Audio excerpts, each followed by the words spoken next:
আসসালামু আলাইকুম everyone, welcome to নাইমাজ lifestyle.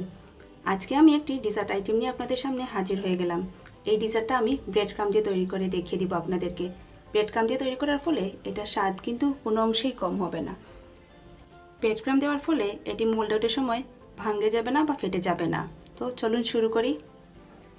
প্রথমে আমি ক্যারামেলটা তৈরি করে নিব। এর জন্য 2 টেবিল স্পুন চিনি দিয়ে 1/2 টেবিল স্পুন পানি দিয়ে ক্যারামেল তৈরি করে নিব। খেয়াল রাখতে হবে ক্যারামেলটা যেন পুড়ে না যায়।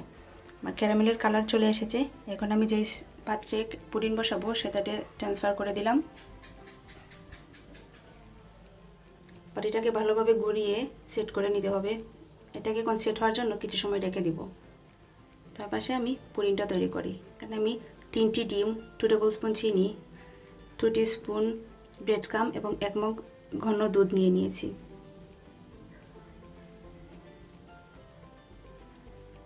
একে একে আমি 3টি ডিম ভেঙে ফেটিয়ে নিব।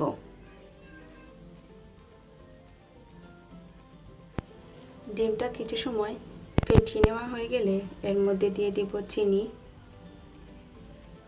চিনিটা একটু মিক্স করে নিব। এরপর দিয়ে দিব এর মধ্যে দুধ। দুধটা আমি জাল করে ঘন করে নিয়েছি। এবার দিয়ে দিব ব্রেড ক্রাম। এখানে ব্রেড ক্রামের পরিবর্তে আপনারা টোস্ট বিস্কুটের গুঁড়াও ইউজ করতে পারবেন। মিক্স করা হয়ে গেছে। এখন আমি এটাতে পুডিংয়ের বাটিতে ঢেলে দেব।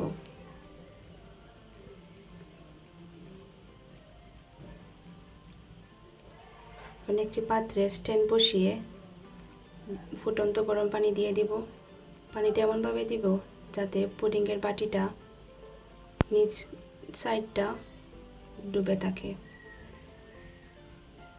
পুডিংয়ের বাটি আমি বসিয়ে দিলাম। এরপর পুডিংয়ের বাটির ঢাকনা লাগিয়ে দিলাম। এবার হাঁড়িটাকে ঢেকে দিলাম।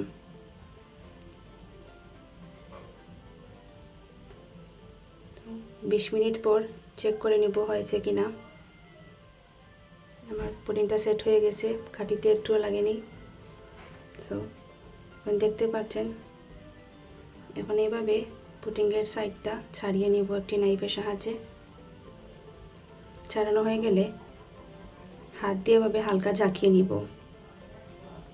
এখন উল্টানোর পালা। এই কাজটা কিন্তু আস্ত হাতে করতে হবে। তৈরি হয়ে গেল আমার ব্রেড ক্রামের পুডিং। আশা করি আপনারা ট্রাই করে দেখবেন। আমার চ্যানেলটি যদি আপনাদের ভালো লাগে থাকে তাহলে অবশ্যই সাবস্ক্রাইব করবেন, লাইক করবেন, কমেন্ট করবেন এবং আপনাদের ফ্যামিলি এবং ফ্রেন্ডসদের সাথে শেয়ার করবেন। আপনারাও ট্রাই করে দেখতে পারেন। ব্রেড ক্রাম দেওয়ার ফলে এটার স্বাদ কিন্তু কোনো অংশেই কম হবে না। আর এটার প্লাস পয়েন্ট হলো এটা ফোল্ড আউটের সময় ভাঙবে না। ভালো থাকবেন সবাই। আল্লাহ হাফিজ।